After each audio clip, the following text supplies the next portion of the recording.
किसी की बात में अटक जाते हैं, किसी व्यक्ति में अटक जाते हैं, किसी ख्याल में अटक गए, किसी परिस्थिति में अटक गए। क्यों अटके? जबकि हर परिस्थिति पासिंग शो है, हर बात पासिंग शो है, तो अपने को तुम विक्षेपता में क्यों लाते?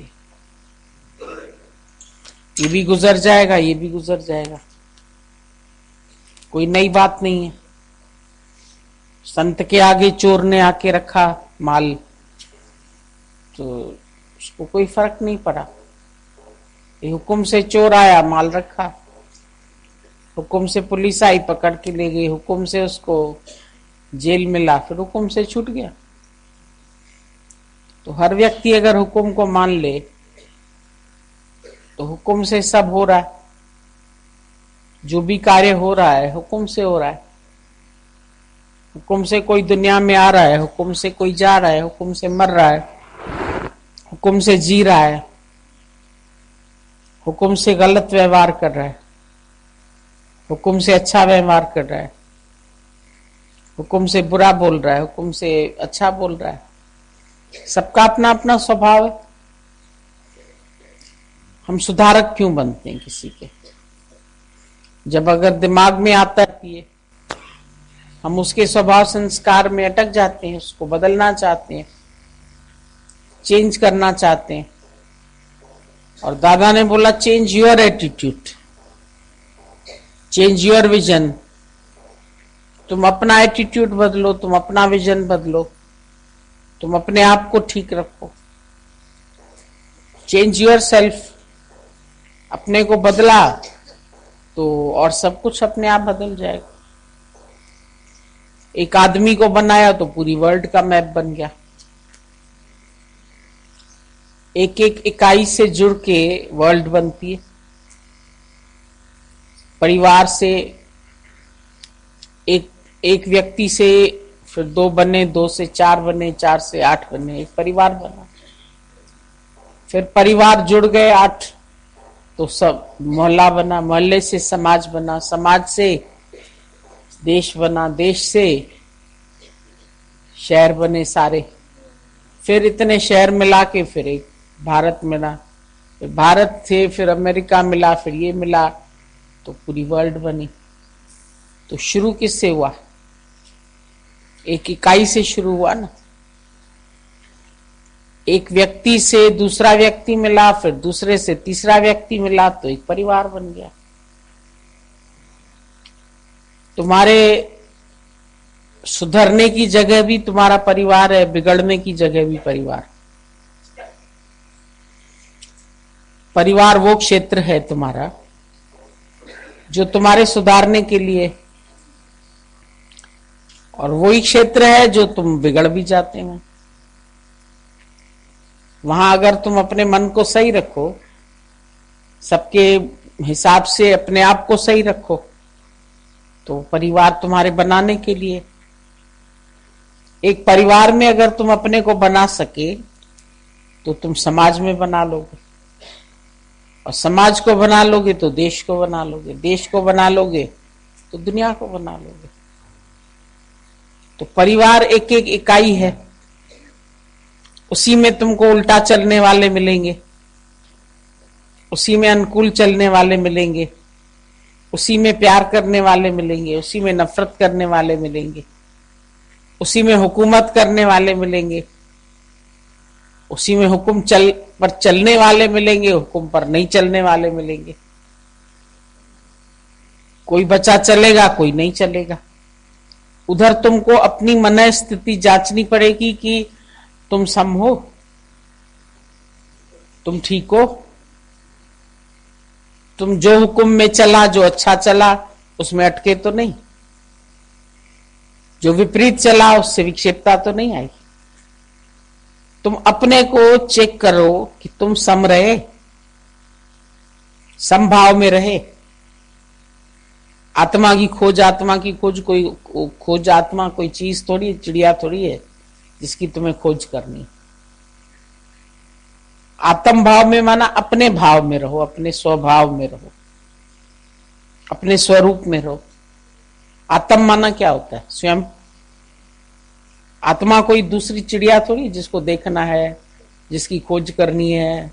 हम लोग सोचते हैं आत्मा कोई चीज है, कोई बिंदु है, कोई लाइट है, कोई भगवान है जिसकी हमको खोज करनी है। हम जिज्ञासु है, हमको उसकी खोज करनी है। खोज किसकी करनी है? स्वयं की करनी है। और स्वयं में क्या खोज करनी है? कि हर बात में तुम सम है। स्वयं को तुम्हें हर बात में एडजस्ट करना है। कोई मर गया तो क्या, कोई जी गया तो क्या, कोई आ गया तो क्या, कोई चला गया तो क्या, किसने गाली दी तो लगी क्यों, किसी ने अपमान किया तो गुस्सा क्यों आया, शब्द क्यों लगे, शब्द से परे नहीं हुए। ज्ञान तो सारा तुमको अपने से लगाना है, औरों से तो लगाना नहीं। हम लोग सोचते हैं हमें ज्ञान दूसरे के ऊपर अप्लाई करना है। तुम क्यों नहीं ऐसे चलते हो?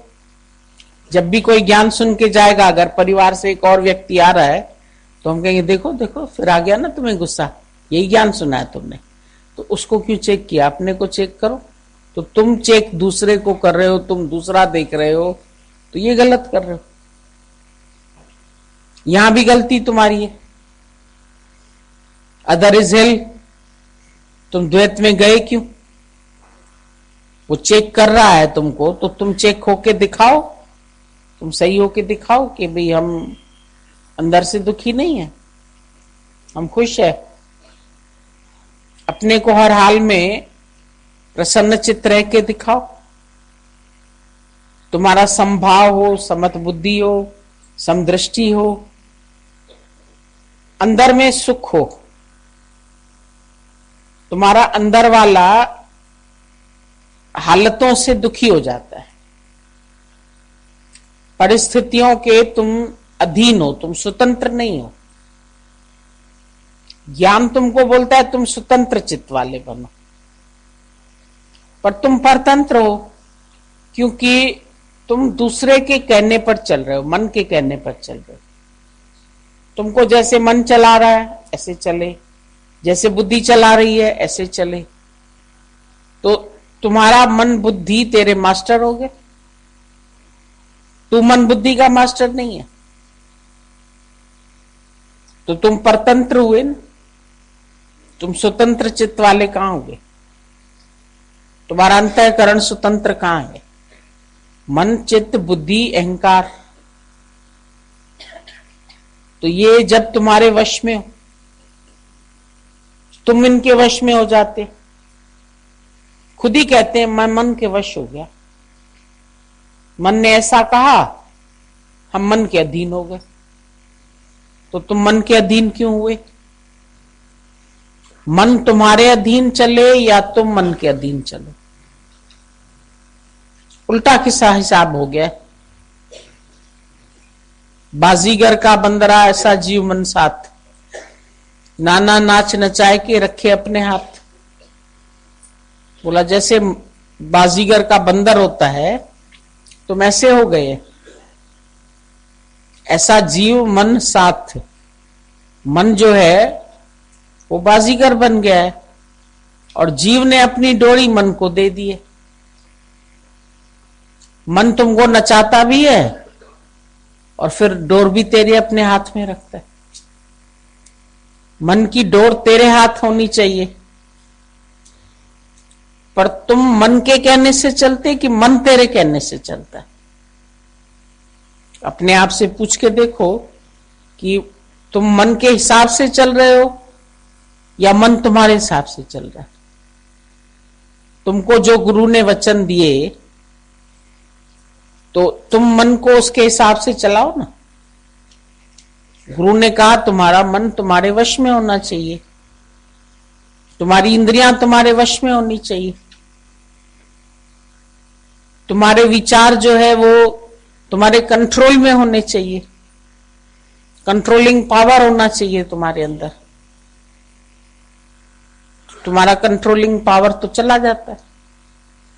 जैसे ही थोड़ी परिस्थिति विपरीत होती है, तो तुम उसमें दुखी होते। अब परिस्थिति ने मुझे दुखी किया, हम कह रहे परिस्थिति तो तुम्हें चेक करने आई कि तुम दुखी हुआ या सुखी हुआ।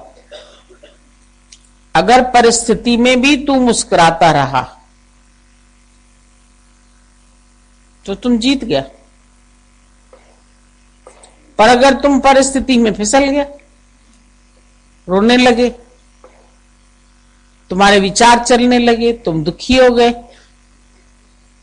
तुम्हारी थॉट परेड शुरू हो गई, क्या होगा? ज्यादा में ज्यादा क्या होगा? अपने आप से पूछो, कौन सी ऐसी हालत आएगी जो मुझे दुखी कर जाए? जो हालत आई है तुम्हारे भले के लिए आई है। भगवान तुम्हारे से अधिक तुम्हारी भलाई जानता है। तुम करो भला, हम भलो न जानो।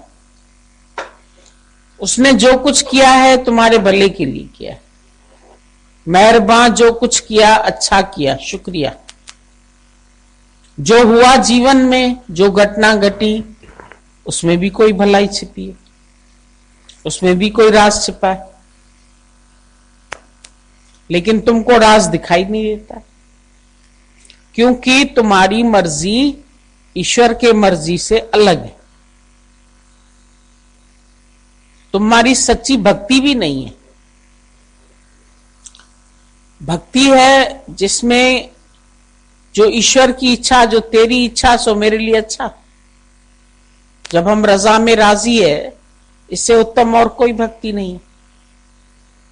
भक्ति कोई पूजा नहीं करनी है, कोई आरती नहीं करनी है, कोई फल फ्रूट नहीं चढ़ाना है भगवान को, पर उसके किए पे राजी रहो।